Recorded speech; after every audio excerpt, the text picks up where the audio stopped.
Welcome to the Brother Henry and You Show. I am your host, Henry Harris.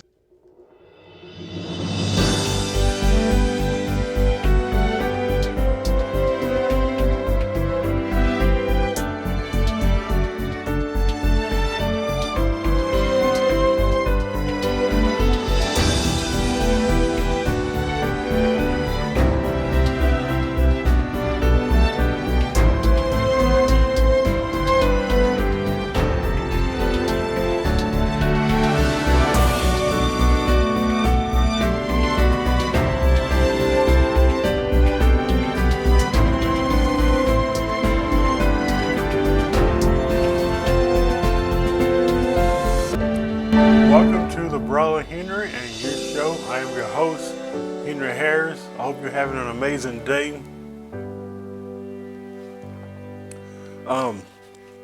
Today we'll be closing out our series on narcissism. You know, the last few weeks we've been talking about narcissism, and I've had a really good time sharing it.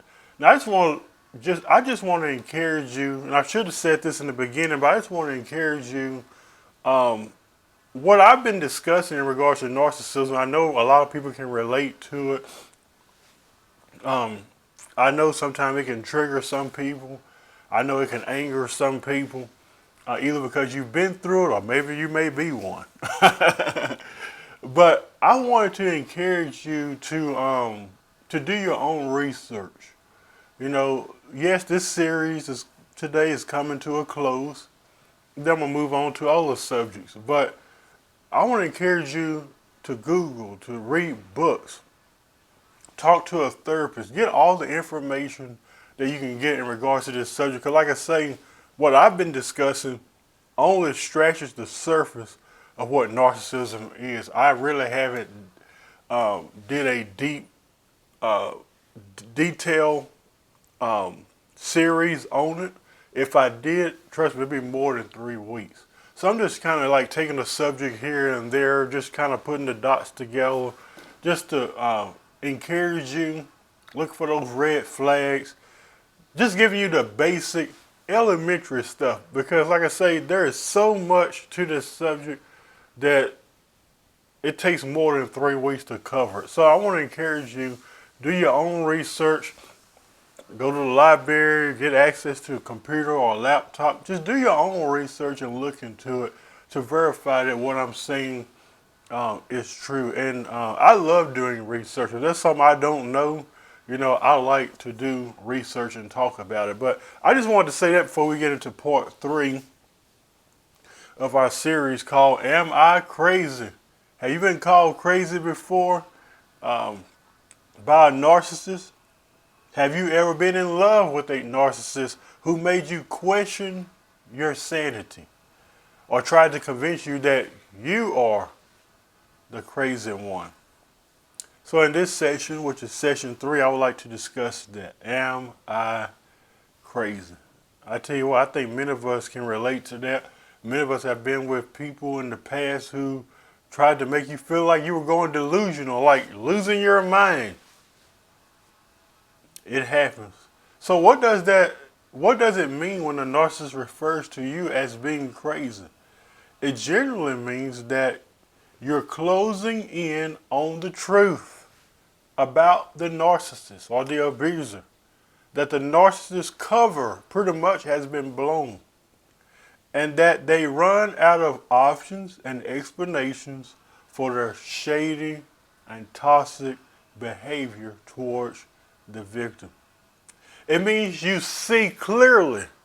You see clearly through the nonsense, the games, the manipulation, the BS, may I say. And when they can't manipulate you anymore, they often refer to you as being crazy. So always keep that in mind. When they can't manipulate you anymore, when they can't control you anymore, when you can see clearly their objective and their motive and what they're trying to do towards you, when that's not working, they will try to make you feel like that you are the one that's going crazy. You are the one that's delusional. So you're not. you are just harder to manipulate. You're just harder to control because you see right through their games. Now, if you've been called crazy every time you call someone out on what they did to hurt you or how their behavior impacted you in some way, don't feel like that you're the crazy one. One thing about a narcissist that you need to understand is that they will always attempt to shift the blame on the other person. They will. They will always shift the blame on the other person. They never take ownership for their own actions. And I think I said that in the previous episode. And it's so true. You can't expect them to. They don't know how to be honest. It's not in their DNA. They don't know how to be honest. They don't know how to not to manipulate their way through that marriage or through that relationship. But they will try to manipulate you with such statements like, you're the bad person. Nobody else will ever love you. I'm the best thing you've ever had. You know, I had a lady tell me one time, she says, you'll never find another woman like me. And this lady was very abusive. I didn't notice at the time, mentally abusive towards me. And like I said, I didn't know this at the time, but now I know better. When she said, you'll never find anyone like me, and I'll be honest, my thoughts in the back of my mind was, yep, you're right, because that's my goal. You get it? Here's the other statements that they say. Have fun being alone the rest of your life. Nobody wants you. If I can't have you, no one else can. You know, we did a show about that. No one will ever want to be with you. You made me do it. You're overreacting. Have you ever had a narcissist tell you that? You're overreacting. You're making stuff up. Oh, it's all in your head. These things are said to make you question your sanity about that which is obvious or that which has hurt you. And because you question it and call that person out on what they did to you, you have all of a sudden become the bad guy. All because you've called that person out on what they've done to you. So what is important is, if you feel like someone is making you think that you're crazy or questioning your sanity, it could be that you're being what we will refer to as gaslighting.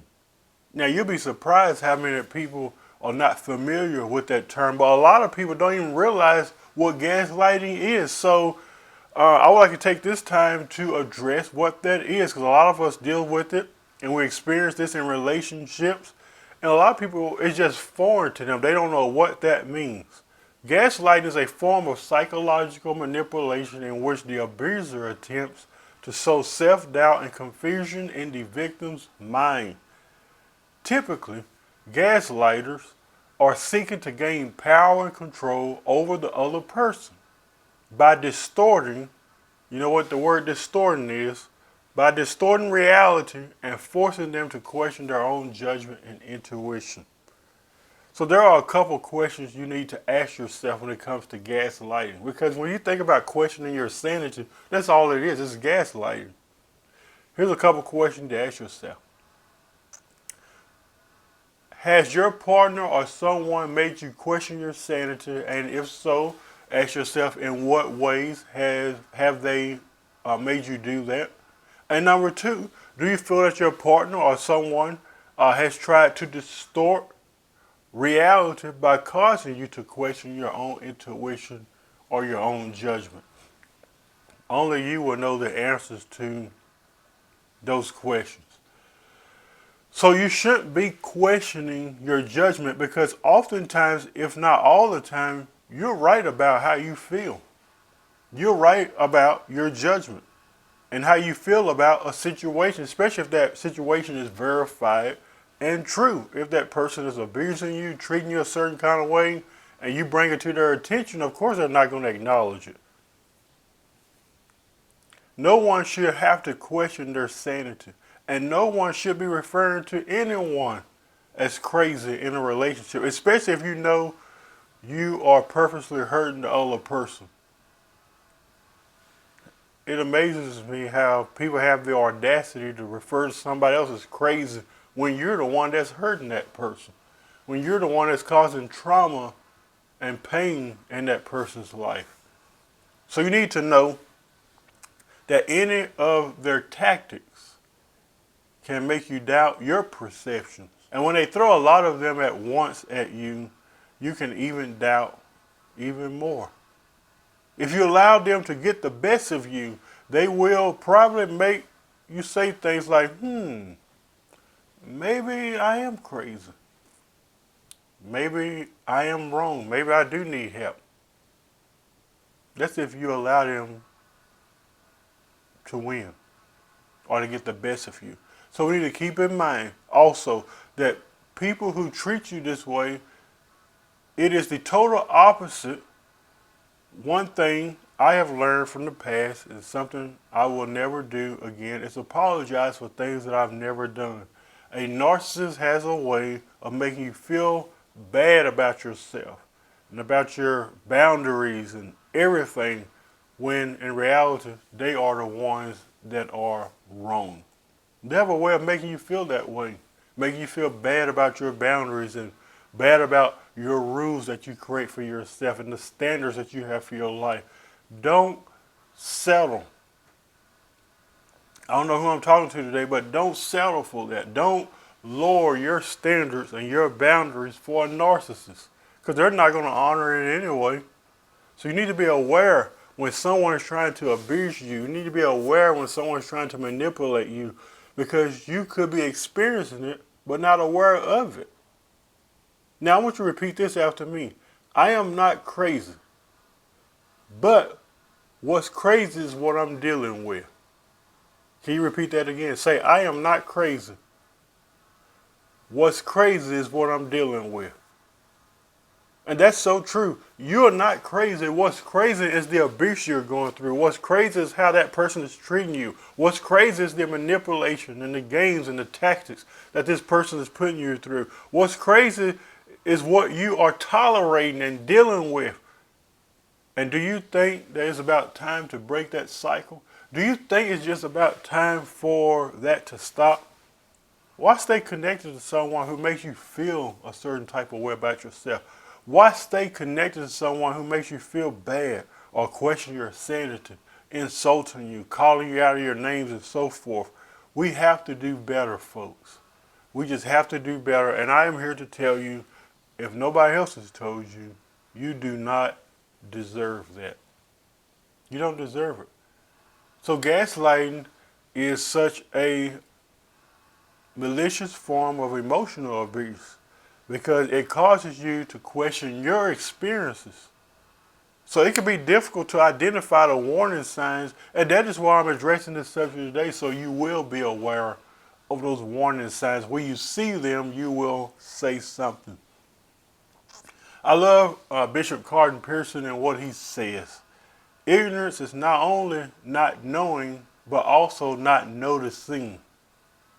So when you are aware of something, you're no longer ignorant in regards to that matter.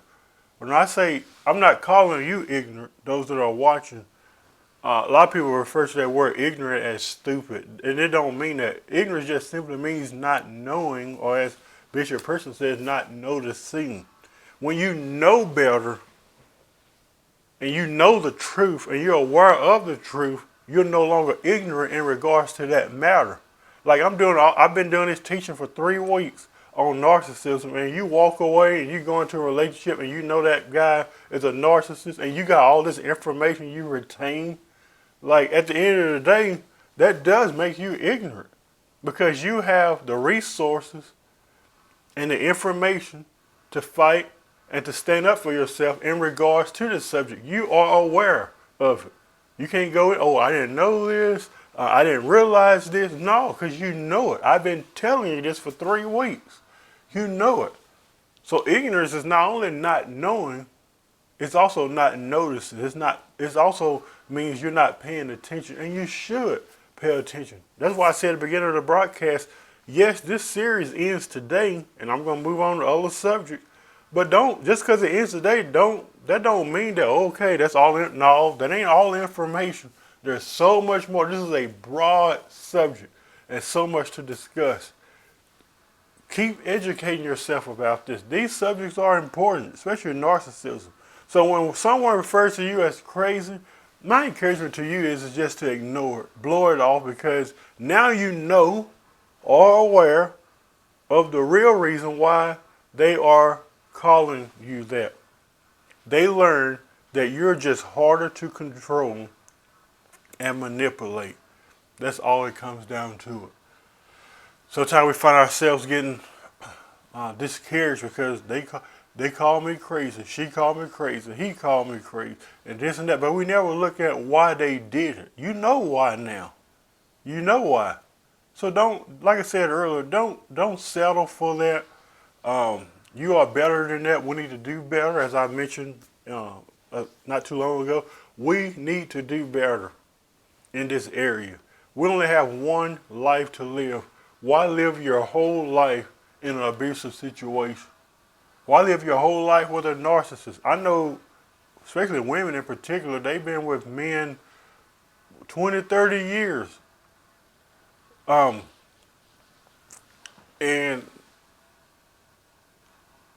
they think that things are going to change. You know, I'm here to tell you, if it didn't change after, it's not going to change.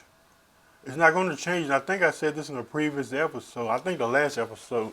Until that narcissist is aware of their behavior and acknowledge it, they're not going to change. Because in their minds, like psychologically, they don't see nothing wrong with their behavior and what they're doing. And some of them even believe you deserve it. All right, I'm going to stop right there. I hope y'all have enjoyed this series on narcissism. If you haven't watched the other ones, part 1 is If I Can't Have You, No One Can. Part 2 is I Promise I Will Change. And part 3, Am I Crazy? Once again, continue your research. Continue to look up information. I really love doing things like this. I love to come and share my own experiences and the research that I've found. Even sitting down talking with people about their experience with narcissists helps me collect my thoughts and put shows together. And if anything, all I'm trying to do is be a voice and raise an awareness and help those out there who may be in similar situations. I hope you have a blessed day, and we'll see you soon.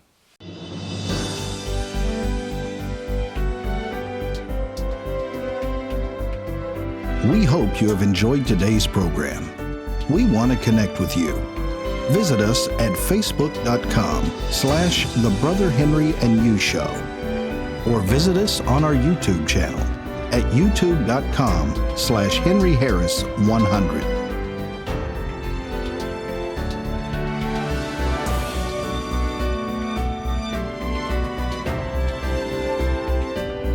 We're so grateful you tuned in today and hope you have a fantastic day.